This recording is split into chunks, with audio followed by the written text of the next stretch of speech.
Here at Jarama, about 20 miles north of Madrid, it is very hot for round 7 of the 1981 World Championship. Fastest in practice has been Jacques Lafitte, the Frenchman, for the third year in succession. Second fastest, Alan Jones in the Williams. Third, his teammate Carlos Reutemann in the Williams. And fourth fastest in the Marlboro MP4, John Watson. Now all ready for 80 laps around this difficult circuit. Watch for the green lights and watch the start.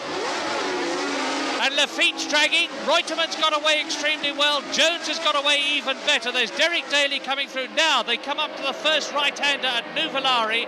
And it's Alan Jones and Reutemann leading Villeneuve with Alain Prost with them. And Jacques Lafitte is down. He's only in about 9th position at the first corner. It's Jones in the Williams, Reutemann, Villeneuve, Mario Andretti in 4th place. Alain Prost is 5th and John Watson is 6th. And they stream through this tight, difficult, demanding circuit. Lap record, by the way, 98.2 miles an hour, held by the man who's leading the race, Alan Jones. Now, up round Pegaso towards the right-hander at Ascari, and that's Alain Prost in the Renault, going extremely well from Ascari to Portago, the right-hander. Then they plunge downhill to the S's, which they are at now. Then from the S's, round the left-hander at Bugatti, from Bugatti up to Ascari, the right-hander, to Monza, the right-hander, and Alan Jones is leading on lap 1 in the Williams. The man who needs every point he can get in the World Championship to catch his teammate Reutemann, who's second behind him in the race, with Villeneuve third as they complete the first lap. Mario Andretti in 4th place, Alain Prost in the yellow Renault in 5th position, and Villeneuve is going to take Reutemann. Villeneuve right up to Reutemann, and yes, he's through. Gilles Villeneuve is through into 2nd place on the 2nd lap. And Gilles Villeneuve is not making up any distance on Alan Jones at all at the moment. Alan has driven absolutely magnificently all season, but Alan has not had the best of luck. To only be in 2nd position in the World Championship is very unusual as far as he's concerned. That's Andrea De Cesaris, the young Italian who makes a habit of going off. He went off twice in practice and he's obviously out of the race. De Cesaris out in the Marlboro MP4 and it's lap 8. That's a Williams out of the running. And it's Alan Jones. Alan Jones, the leader, on lap 12. And Villeneuve goes through into the lead. Reutemann goes through now into 2nd position. And now the race is transformed because Alan Jones is in trouble. He's being pushed. He must have made a mistake because the car is obviously all right. Alan Jones is signalling to the marshals to push him. The Scarlet Ferrari of number 27, Gilles Villeneuve, is now in the lead. Prost is 3rd, Andretti is 4th, Piquet is 5th, and John Watson, the Ulsterman in the Marlboro MP4, is in 6th position as Jean-Pierre Jabouille in the 2nd of the 2 Talbot Matras goes out of the pits. Pironi was 8th, and there he is, off. The back of his car's on fire. That's a turbo fire, a fire in the turbocharger. He's trying to start the car, and he's getting oil burning in the turbocharger, and he's away.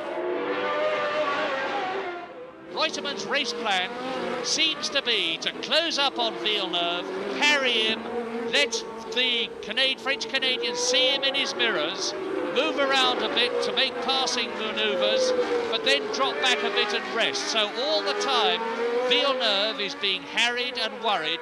And behind Alain Prost is John Watson. That is sensational. John Watson is now up into 4th place. I didn't want to say it earlier on, but I saw a puff of dust on the far side of the course. We've seen on our lap charts that Mario Andretti and Nelson Piquet, who were 4th and 5th, have dropped back. Prost off. Alain Prost, the man who was in 3rd position. And that means to say that John Watson will now be moving up into 3rd position, and Jacques Lafitte has caught him. Jacques Lafitte, the Frenchman who put up pole position time, the fastest lap in practice, is moving up through the field in the Talbot Matra as we watch Gilles Villeneuve, and there is the stricken Renault. And that is Chico Serra, number 21, with John Watson and Lafitte right behind him. This is the battle for third that we're looking at. And Piquet is up with them. Nelson Piquet, who went off the course with Mario Andretti, has not only regained the course, but he's now up into 5th position. Just look at this.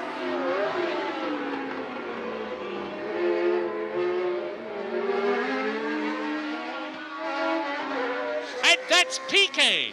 Nelson Piquet, who I just said was in 5th position, number 5, has done it again, because this is now the 3rd race in succession that Nelson Piquet has gone off and got no points. Another development, another sensational development in this race of changes all the way is that Jacques Lafitte is up into 3rd position ahead of John Watson. Villeneuve is driving an absolutely masterly race. His car, you may think, is the fastest on the course because of the fact that he's leading.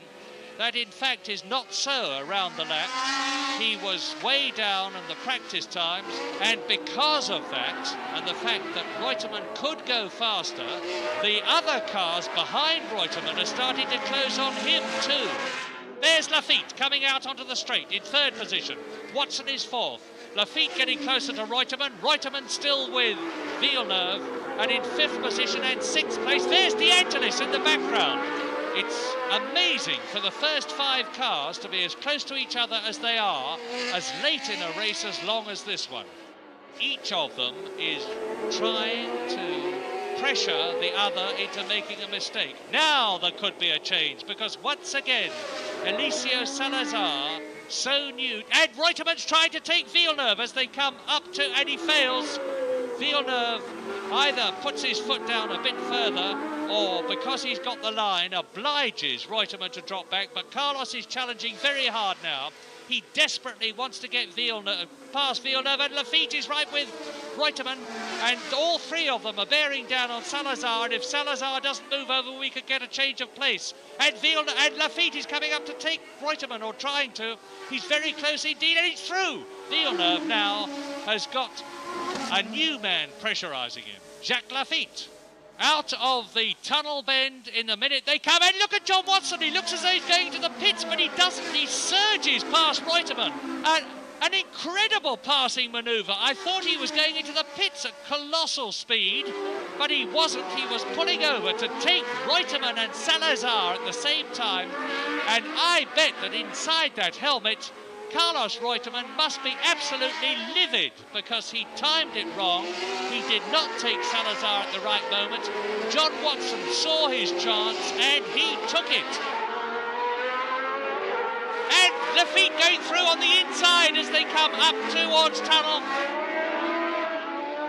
Well, this is incredible. Jacques Lafitte now can see the chance of his 5th Grand Prix victory in front of him, and the Talbot seems to me to be every bit as quick as the Ferrari as they go down the straight, pursued by Watson 3rd and Reutemann in 4th position.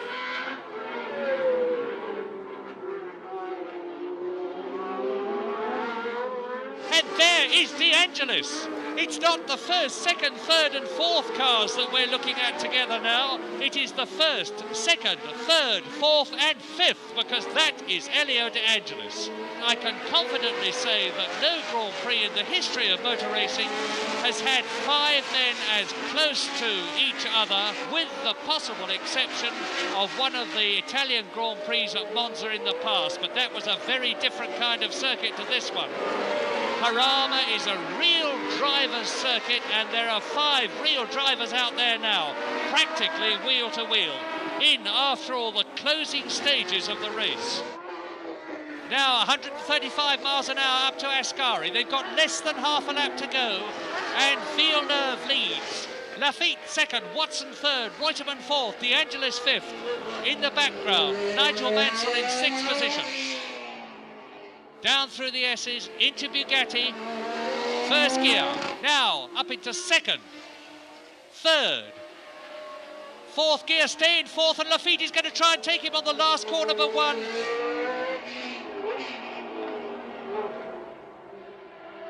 Now it's Lafitte is right up alongside him. He's into the last corner. Now he lines it up. Villeneuve lines it up, gets his foot down, and Gilles Villeneuve wins a fantastic drive, resisting pressure all the way.